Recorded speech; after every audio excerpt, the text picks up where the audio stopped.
After the World Bank has published their India Development Report, we are joined by Mr. August Kwame, Country Director for India. And I'd like to begin by asking you your thoughts on really the bright spot for India. Of course, India has been resilient to global growth challenges. Your thoughts on the sectors that you feel will outperform for India, and what are you really optimistic on as far as India is concerned? Thank you very much, Sakshi. I'm happy to say that whilst we have revised our forecast for next year down from 6.6 to 6.3 for the growth rate of India's economy, it is still going to be one of the highest growing major economies in the world. And 6.3% growth rate for next year is still very respectable in the global context in which we find ourselves.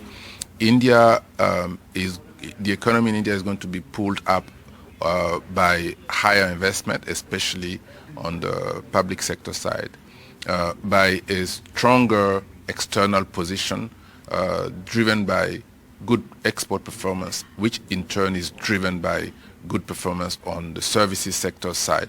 So these are a very bright spot, investing for the future, which create growth in the short term, but also create high growth potential for the long term. Mm-hmm. And seeing export, especially in services, do so well is a reflection of the investment that India has made in the past in the services sector. It's a result of India's TAC now pulling export, having benefited the domestic economy for many years. So these are some of the bright spots that we see. All right, lovely. So what are the challenges that you feel that which India will have to battle? So what are the challenges you feel that India will have to battle in the long term in order to achieve, like you said, the global bright spot? Of course, India is already resilient. Already you said you're optimistic despite a moderation in the forecast. But to your mind, what really could be the challenges and how can India overcome those? So first, let's start with where India wants to be.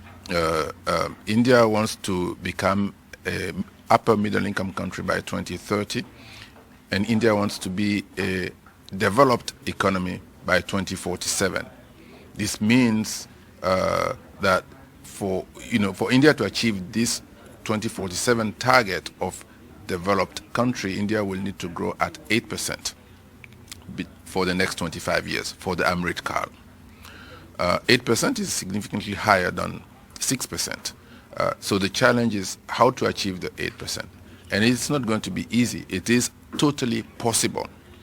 But for that to happen, more efforts will need to be made in investment, for example. Investment needs to grow, not just from the public sector, but also from the private sector. Mm-hmm. And for private sector investment to pick up, yes, the incentives that the government is providing are going to play an important role. But a number of reforms will also need to be put in place for the private sector to almost voluntarily come in and say, I want to invest big. I want to invest huge in these particular sectors. Right. So this means continued effort to improve the business environment, continuous reform in the factor markets, for example. All right. It is interesting that you mentioned reforms, and I know that you mentioned this earlier as well. So what are the reforms that you feel that India needs in order to now really boost private investment and, of course, achieve the target, the long-term target? So we're doing a lot of work to answer that question. The IDU that we issued today looks at short-term growth forecast. So we have not looked at the deep reforms that are going to be needed to achieve 8% in the IDU. But we're studying them, in fact, in a report that we will hopefully publish in the next few months. And some of the areas we are seeing as areas for needing reforms include, as I said, the factors market. For example, land reforms. Labor market reforms, reforms that are needed to ensure that private sector, especially small firms, have sustained access to finance, not just through connections or through a particular bank that they know, but through a financial system that provides, again, not just short-term finance, but long-term finance. Reforms that will crowd in private investment for the green transformation, for climate change. This requires long-term finance, not just short-term finance from the banking sector, which is doing well, but it's not enough to power an economy that wants to grow at 8%. But we'll come back to you with more findings when we finish our report. Sure, sure. It is interesting that you mentioned green finance, and of course, I was reading the World Bank suggesting that there is a immense need really now to approach green finance differently. So, how do you think India can sort of achieve this, and by when do you think India can get there with a new approach, a fresh approach to green finance? So let me say that India has started well. We all know that the central bank, for example, issued green bonds recently. So this creates dynamism. So there is a green taxonomy that is being used. The taxonomy hopefully will be used for the private sector also to go to a bank and say, look, I have a green project. I need financing from it. If the bank says, well, I don't provide long-term finance, then the private sector should be able to go to an alternative long-term finance institution, which, to our understanding, that have not been, this long-term finance segment has not been really well developed. So one area for reform is to say the financial system needs to provide opportunities for firms that have a green project based on a certification or a taxonomy, where they can go to borrow with easy access to financing. So these are some of the reforms that we'll need to think through. Right. All right. Also, now the report does highlight that there are domestic consumption concerns. By when do you see that India can overcome such challenges? And also, as far as private investment, is there any timeline, any year by which do you feel that India can achieve these targets on the ground, really? So domestic consumption it will be constrained next year a little bit by inflation, by high cost of borrowing, and by the need to pursue fiscal consolidation. This is a short-term concern. In the long term, consumption will pick up. Consumption will pick. So in the short term, investment is going to be quite strong, especially on the public sector side. And that will create more consumption in the outer years. So while consumption may be constrained next year, I think it's a very short-term concern. We're not worried about long-term consumption. Right. For investment, I think private sector investment will pick up as the public sector investment crowds in more private investment starting next year, and as deeper reforms are put in place to stimulate private investment in future years. Sure. It is interesting that you did mention inflation concerns. Now, of course, the world is battling inflation concerns. We've seen central banks globally hike interest rates. But on the ground, really, for the consumer, the purchasing power, the hit really coming in for consumption, all of that still remains. So by when do you think the world can really overcome the inflation battle?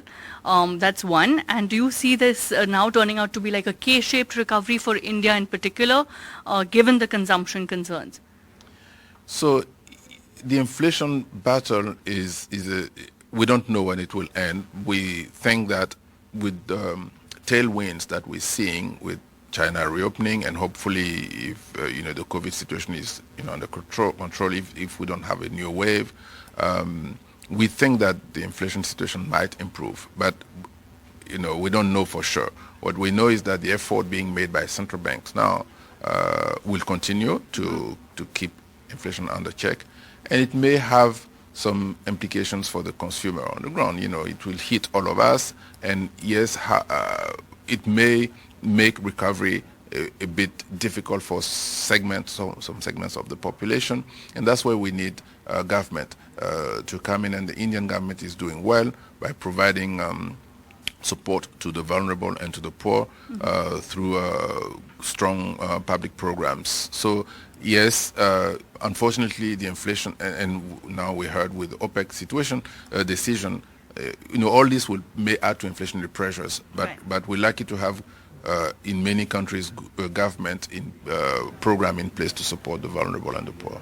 All right. So just last question really, please.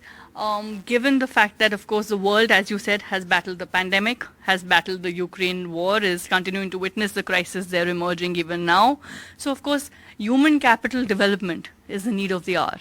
And how do you think globally we can focus on this? And how do you think India can really work on this? Thanks for this question. It's so important that, we be reminded that in order for an economy to grow sustainably in the long term, we need human capital. Human capital is an important input in the growth process. Growth relies as much on physical capital as it does rely on human capital. In my view, in fact, human capital plays a much bigger role than physical capital. So yes, investing in human capital is very important. It's not just good for inclusion, but it's really important for growth. Countries are investing in that. After COVID, we realized that the world lost a lot.